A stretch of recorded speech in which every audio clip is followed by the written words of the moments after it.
Okay, the foodborne illnesses, President Ramaphosa in his speech, correct me if I'm wrong, he mentioned that there's no particular campaign by these shops to go around murdering our children. Yes.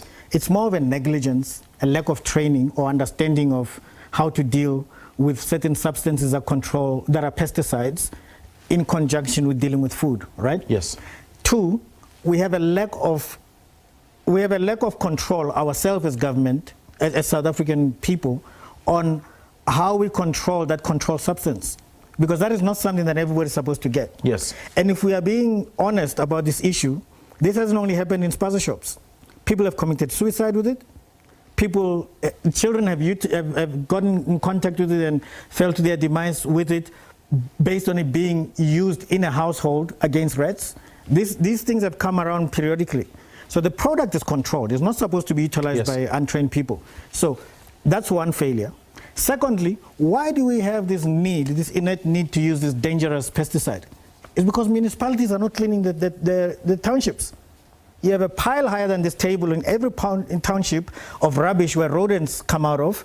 And where do they end up? In the shops, because there's a lot of food there. Now you're a shopkeeper. You have no training about this pesticide. You just buy it so that it doesn't eat your stock. The rest don't eat your stock. Then you poison a child in return. So I think we need to look at this holistically if we're going to fix it, and not emotionally saying that, you know, they are criminals from outside.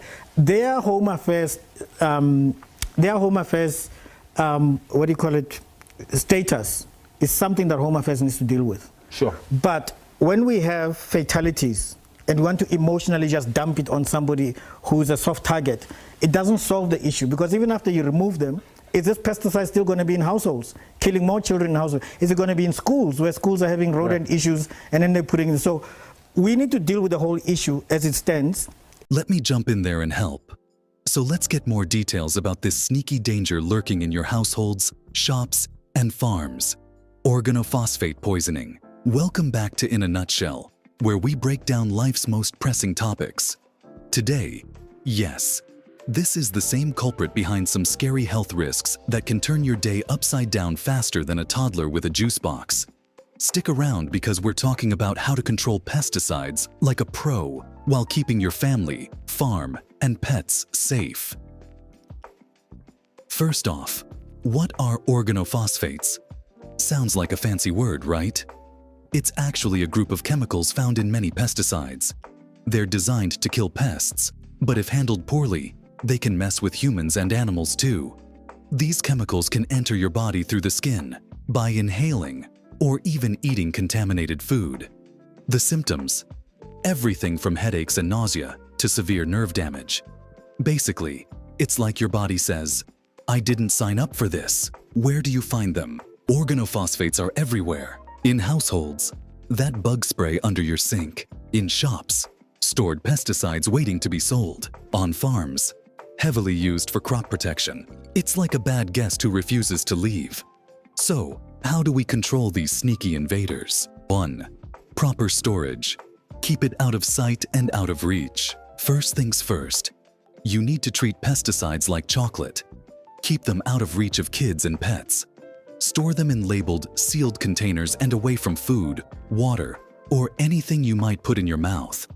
I mean, you don't want to season your spaghetti with ant poison, do you? Designate a safe storage area for pesticides, ideally locked up. Use proper labels. If the label wears off, toss it. Unlabeled pesticides are a guessing game no one wants to play.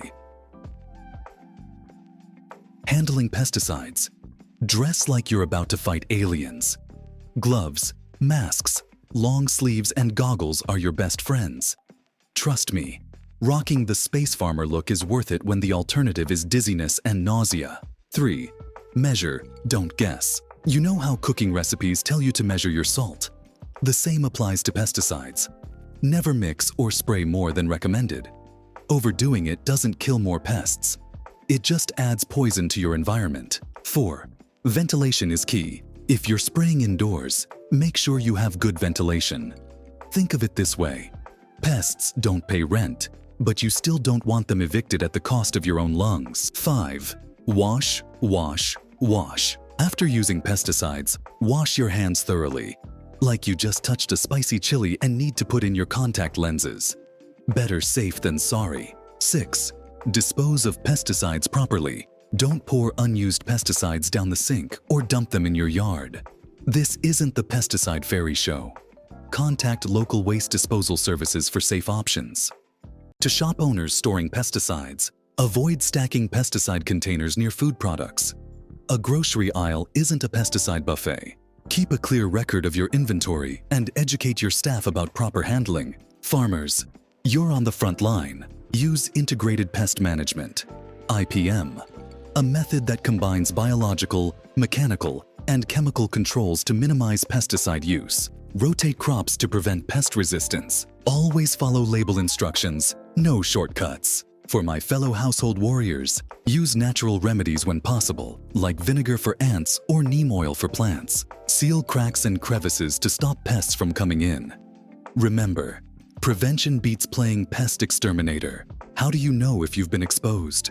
Watch out for these signs: dizziness, excessive drooling, unless you're daydreaming about food, difficulty breathing, muscle twitching. If you notice any of these, call emergency services or head to the nearest hospital immediately. So, there you have it. Pesticide control, the smart way. Whether you're running a farm, managing a shop, or just protecting your home, these tips will keep you and your loved ones safe. Let's keep those organophosphates where they belong, out of our bodies and away from our food. If you found this video helpful, give it a thumbs up and hit that subscribe button. Remember, the only pests we tolerate are the ones in Pixar movies. Until next time, stay safe and keep it in a nutshell.